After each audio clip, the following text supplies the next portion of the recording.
Hey, what's going on, guys, and welcome back to Monster Tamer News, the segment on this channel where we go over the last week's happenings in the world of monster taming. This week we've got some pretty exciting news, including the fact that Dragon Quest Monsters: The Dark Prince has been killing it sales-wise. We have a brand new update coming to Moonstone Island, the release date for a brand new trailer for Palworld, and what I can only assume will be some big news as well, a new trailer for Pokemon's DLC, and more. So as per the usual, sit back, relax, and let's dive in.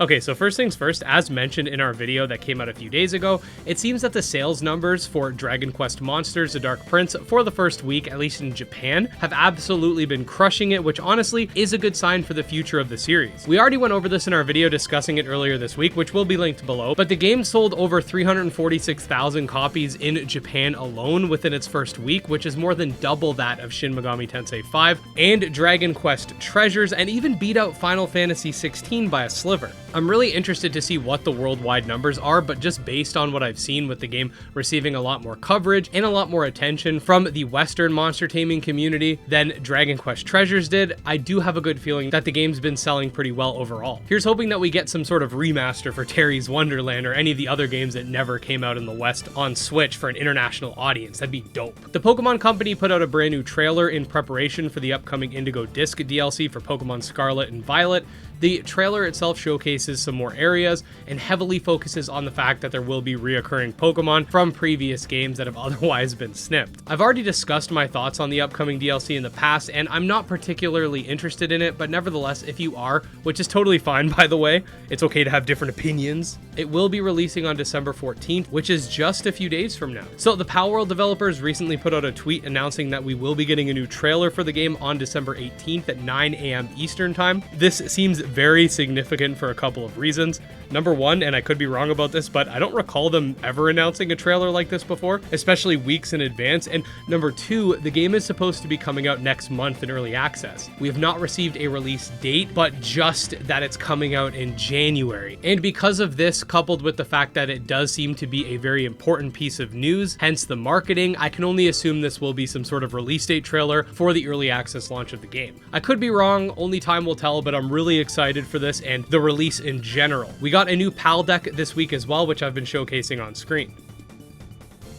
A brand new update is coming to Moonstone Island on December 12th, which will include 5 new spirits to obtain, the ability to fast travel to any location via an upgraded version of the Warp Whistle, a randomized dungeon area, some new decorations, and more. It's great to see that they're still putting out content for Moonstone Island, as honestly it's an amazing game and deserves all the attention it's gotten thus far. We've also got a brand new trailer for Bugaboo Pocket as of the result of the Wholesome Direct. Now, if you don't know by now, Bugaboo Pocket is a Tamagotchi-esque virtual pet simulator where you can raise and take care of your own virtual bug. You can play mini games with them, and we did do a sort of demo let's try on this game a while back, which I will leave linked below if you want to check it out. It definitely has its own unique charm, and while I'm not super into these types of raising games personally, I did have a lot of fun playing it with you guys.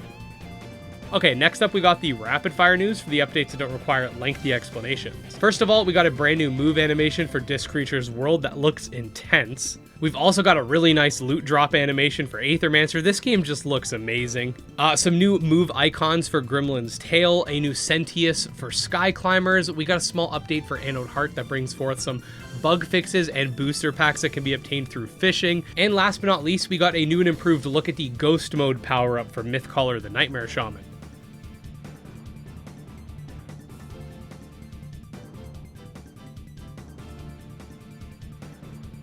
And there we go, guys. Another week comes to a close. Lately, I've been having a ton of fun covering Dragon Quest Monsters, and I'm looking forward to Palworld's release next month. I still got a ton of content planned for the rest of the year, so make sure to subscribe so you get notified when all of that comes out. And let's see if we can get close to that 75K before the new year's upon us. I don't think 75K is going to happen. I think we'll get really close to it, but we'll see. Other than that, you can check out my Twitter, Discord, and Patreon linked below, or you can check out my channel memberships for some extra perks as well. Special thanks to our supporters, especially Jim Hamilton, Dro Ghost, Candy Morency, and Tragsoft, and we'll see you next time.